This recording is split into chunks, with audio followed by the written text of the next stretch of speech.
Hey, what's up guys? It's Uncle Kobe and welcome back to another Black Ops 2 news and information video. We're going to be taking a look at some leaked footage of the developers build of Black Ops 2, going through each and every assault rifle as you will see it once you get your very own copy in a couple months. I'll give each weapon a grade and together we are going to determine which gun is the best, at least statistically speaking. So let's make this short, let's make it sweet, and let's get right into it. Alright guys, so the first weapon we got is the M8A1. It is a 4-round burst fire weapon, however the burst can be fired in a quick succession. So first thing, just because the fact they mentioned it can be fired in a quick succession, I'm guessing it's going to be faster than normal burst fire weapons we've seen in the past. Not saying it automatically has a rapid fire feel, rather the time between the bursts are very short, which would make it very deadly. How deadly? Well, let's look at the stats. And for the sake of this video and the Black Ops 2 weapon videos I'll be doing in the future, I'll be calling each little block a point. Why? Because I can, and let's move on. The mobility is ranked at 14 points, which will be the same across the board of all assault rifles with one exception.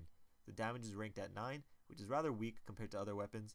Range is at 11 points, which again is not the best, and its accuracy is at 13 points, which is somewhat average. Overall, this gun makes me wish they brought back the M16 instead, which is why I give it a C. Next, we have the SCAR H, which is fully automatic and has an increased damage and range from the M8A1. Its mobility is the same at 14, but has a damage of 13 points, which is slightly above average. Its range takes a jump to 15, which is second best in its class. However, its accuracy is second lowest at 12. Overall, this gun is nothing more nor less than average, which is why I give it a C+.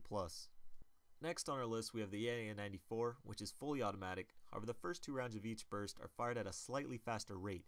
Not sure why they noted that, or even if it's worth noting, but it makes you think that they are encouraging you to burst fire this gun, even though it's fully auto. As for its stats, the mobility is standard at 14, damage is at 12, which is smack dab in the middle of a class. Its range is average as well at 13, and its accuracy is at a class worst 10. This gun is comparable to a student that barely passes, but passed nonetheless, so I give it a C. Now let's take a look at the SIG-556, a 3-round burst rifle that produces high damage with each trifecta of bullets. Mobility is at 14, and damage averages out at 13. However, where this gun thrives is at long range, with its 15 points and 16 for accuracy. This gun is going to be a laser if they keep the recoil down, but I'm guessing the bursts are going to be slightly farther apart than the M8A1, and I'm assuming its hipfire will be dreadful unless they pull an Infinity Ward pre-patch Type 95. So I give this weapon a strong B. But moving on, we got the Type 25 with some of the most dreadful stats I have ever seen. Its damage and range flatten out at 9, a class worst, and its less than stellar accuracy at 11, which may I note is second worst.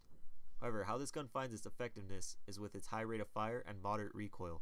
This will most likely be an assault rifle you rush around with, and will probably have a decent hip fire. Either way, I hate it already, and I give it a D. End of story. Next on our list is the SA-58, or first semi-auto weapon, with its light recoil and moderate damage. More precisely, it has a 13 damage, which is absolutely moderate, and a mirrored range, which is fairly average as well. Its accuracy, however, is very good at 15, but I'd expect nothing less with a single-shot weapon. Overall, this gun looks promising, and I give it a B+. The next weapon makes one hope that you will not be able to use a fast trigger finger in Black Ops 2, because the SMR is a semi-auto with Chuck Norris stats. It has a damage and range of 16, which are both best in its class, and an accuracy of 15, which again is typical for a single shot weapon. This gun looks nasty, but I do hope its hipfire spread is as big as Barry Bonds' post-roids and large head, because this weapon screams OP without it. That's another topic, but I give this weapon an A-, but at long range it gets an A+++++. Moving on, we got the M27, which is fully auto with higher mobility and reduced recoil. This is the only assault rifle to break free of the 14-point mobility, however its damage and range are less than stellar at 11 and 10. Its accuracy is average at 13, and this weapon honestly bores me. The only real plus side is that you can run a tad bit faster, but if you are that concerned with speed, run an SMG.